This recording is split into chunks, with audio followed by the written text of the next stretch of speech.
Bonjour à tous, donc on se retrouve pour une vidéo d'avant-match avant la rencontre de l'OM ce week-end en déplacement au stade Gabriel Montpied de Clermont. Donc c'est l'avant-match avant Clermont OM. On va faire notamment le point sur le tirage au sort des quarts de finale de la Coupe de France qui a eu lieu hier juste avant la rencontre entre Lorient et Lens. On va faire le point sur l'historique des confrontations entre Clermont et l'OM depuis 2020. On va faire le point aussi sur la composition probable qui tourne en ce moment sur les journaux sportifs que Igor Tudor devrait mettre en comptant les incertains et les absents. Les absents actuels, mais il peut très bien en avoir d'autres annoncés par Igor Tudor qui sera en conférence de presse cet après-midi. Et la composition que moi j'aurais mis si j'étais coach ce week-end de l'Olympique de Marseille. Et le point sur le classement du top 5 de notre Ligue 1. Et un dernier en fin de vidéo, un coup de gueule énorme sur le supporter parisien Sabri, qui se reconnaîtra dans la vidéo s'il la voit, suite à ses injures racistes dans son débrief du Classico OM Paris envers Chancel Mbemba, et on en parlera à la fin de la vidéo. Tout d'abord, revenons aux sportifs. Premier point, c'est le tirage au sort qui a eu lieu donc hier, juste pendant la rencontre entre Lorient et Lens, enfin un petit peu juste avant. Donc il y a eu pas énormément de surprises, des bons matchs, mais pas énormément de surprises. Donc notre Olympique de Marseille recevra de nouveau et recevra le FC Annecy en quart de finale. L'Olympique Lyonnais recevra encore une fois et recevra Grenoble. Toulouse recevra Rodez. Nantes recevra Lens, mais ça c'est encore en suspens. La rencontre sera bien maintenue, il y aura bien un Nantes-Lens. Mais Nantes est sous une suspension, donc sous une peine de huis clos à cause des supporters qui ont utilisé des engins pyrotechniques. Donc je pense que la Fédération française de football, s'ils sont cohérents, ils vont revoir le dossier et peut-être le délocaliser au stade Bollard. Mais pour l'instant, il y a bien lieu au stade de la Beaujoire, mais à huis clos.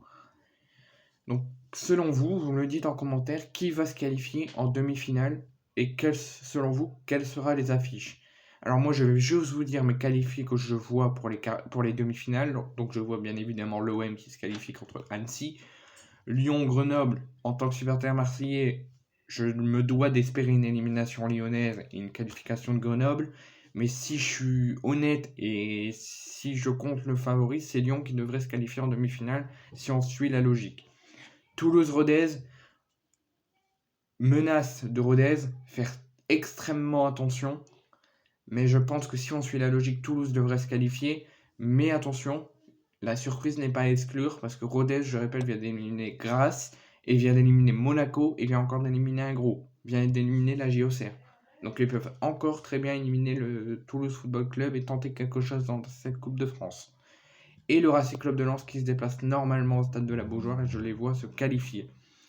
Si je devrais donner mes affiches des demi, en tant que supporter marseillais, j'aimerais un Lens-Toulouse et un Marseille-Lyon pour peut-être avoir un Marseille-Lens en finale.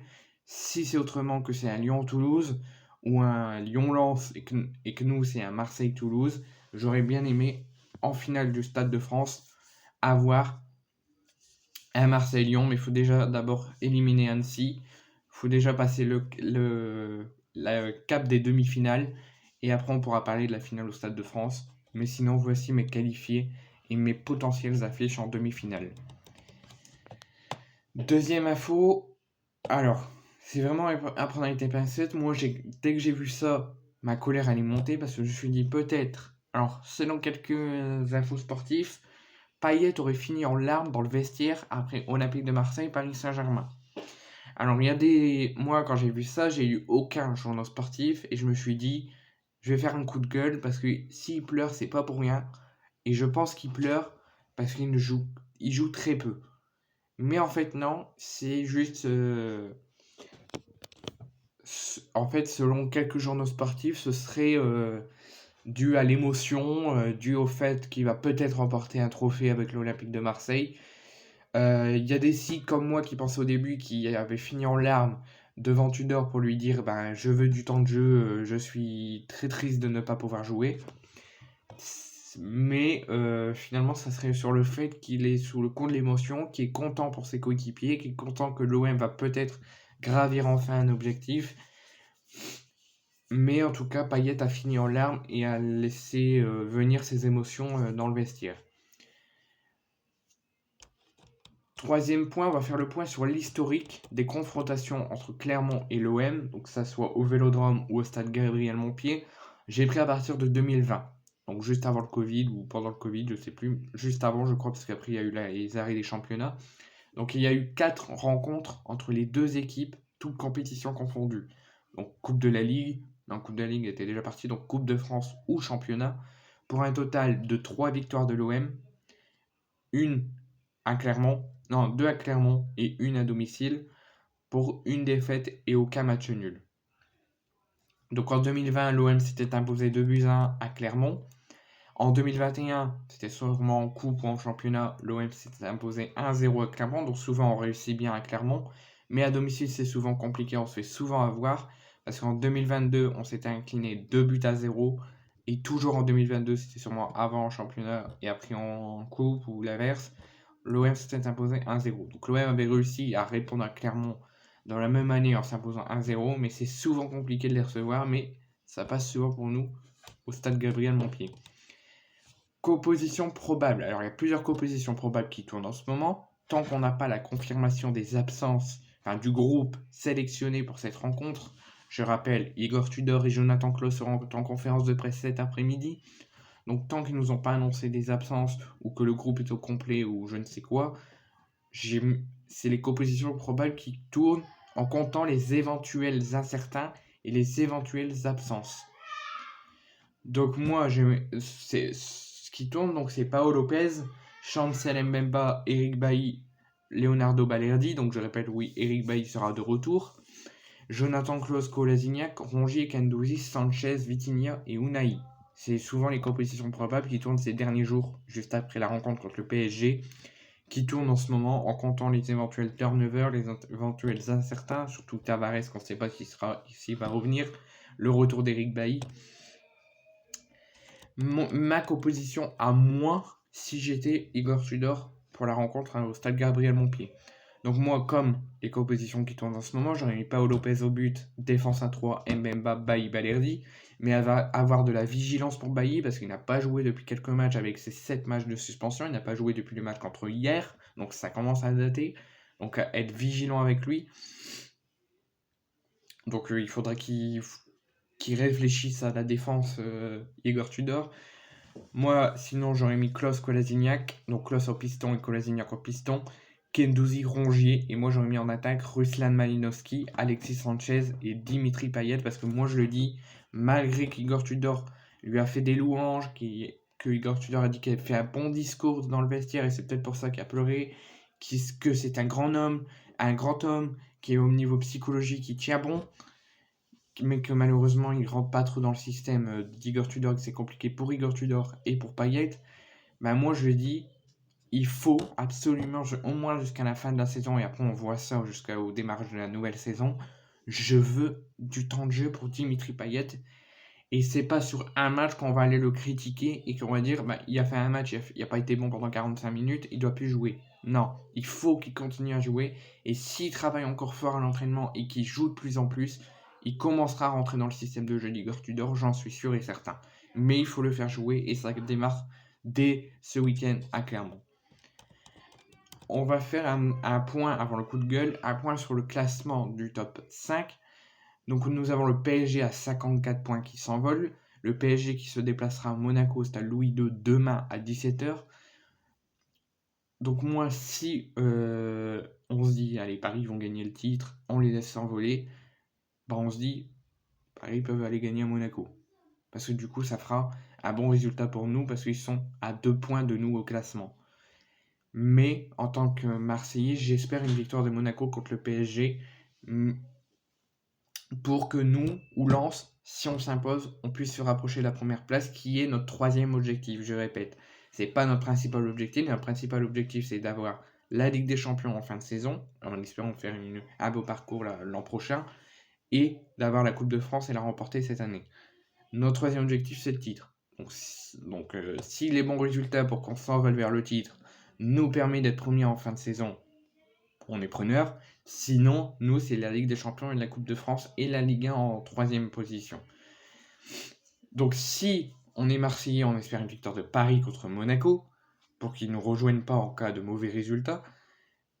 Et sachant que je crois qu'on joue après Paris-Monaco. Mais en tant que Marseillais, moi j'espère une victoire de Monaco contre Paris et une victoire de Lens et une victoire de l'OM, surtout plus important, contre Clermont. Donc, mais il faut faire attention parce que Paris est premier avec 54 points, l'OM est deuxième avec 46 points, mais peut très bien vite la perdre parce que Lens est derrière à 1 point d'écart à la 3e place avec 45 points et Monaco est 4e avec 44 points. Donc là, et 5e c'est Clermont et 6e c'est Rennes. Donc là, la deuxième partie de saison va être haletante, il va falloir perdre aucun point, il va falloir être vigilant, concentré, parce que là, la moindre perte de points, que ce soit la Ligue des Champions ou je ne sais quoi, ou le titre, ça va être crucial, et ça va nous pénaliser si on perd des points. Donc là, par exemple, si on prend qu'un point à Clermont ou qu'on perd, qu'on fait l'exploit de s'incliner, Lens et Monaco vont sûrement passer devant, et on va perdre trop de points. Donc là, il faut perdre plus aucun point, rester concentré et focus. Bien sûr, il faut prendre match après match, rester concentré, s'entraîner, mais il faut garder en tête le classement qu'il y a les autres équipes qui se rapprochent de nous. Et dernier point, c'est le coup de gueule sur l'entraîneur, sur le youtubeur Sabri Parisien. Tu te prends pour qui, Sabri? Sérieusement. Juste parce que ton équipe a perdu contre nous au Vélodrome, qu'ils n'ont pas été bons, qu'ils ont fait beaucoup de déchets techniques, qu'ils n'ont pas fait un match digne d'un classico, tu vas t'en aller critiquer et faire des injures racistes envers un de nos joueurs. C'est comme si nous, on avait perdu contre vous et on a dit on a la haine, on va aller insulter de forme raciste à vos joueurs, votre coach, vos staffs, vos supporters. Non. Déjà, le racisme n'a pas la place dans le monde européen, le monde tout court. La vie réelle n'a pas de place du tout aussi dans le football, ni dans les supporters, ni dans le football, ni dans les staffs. Il n'y a pas de place nulle part, le raciste. Le racisme ne doit pas exister. C'est pour ça que moi, je suis contre le racisme et je donne toute ma force à Chancel Mbemba suite à tes putains d'injures racistes que tu viens de faire sur un de nos joueurs. Alors tu vas dire, ouais, c'est parce que t'es Marseillais, du coup tu les défends. Non. T'aurais insulté quelqu'un d'autre, t'aurais insulté un Lensois, t'aurais insulté un Montpellierin, j'aurais dit pareil. J'aurais dit, stop au racisme. Juste parce que t'as perdu ton match du Classico, tu t'en vas insulter d'injures racistes un de nos joueurs. C'est scandaleux, c'est lamentable, ça dépasse le football, ça dépasse le monde entier. Là, c'est toi. T'as la haine parce que ton putain d'équipe a perdu et tu t'en vas insulter de façon raciste un de nos joueurs. C'est quoi ce cirque? Alors moi, je sais que, si je ne me trompe pas, tu faisais des vidéos avec un supporter marseillais, c'était assez marrant, je rigolais, j'aimais bien, c'était des sketchs, c'était rigolo. Et ça voyait que Marseillais et Parisien étaient vraiment amis, il fallait oublier ce terme de rivalité. Malgré qu'on est vraiment en termes de rivalité entre Marseille et Paris, mais de là à insulter de façon raciste un de nos joueurs, ou peu importe le joueur, ou peu importe la personne, c'est lamentable. Faut arrêter les conneries maintenant.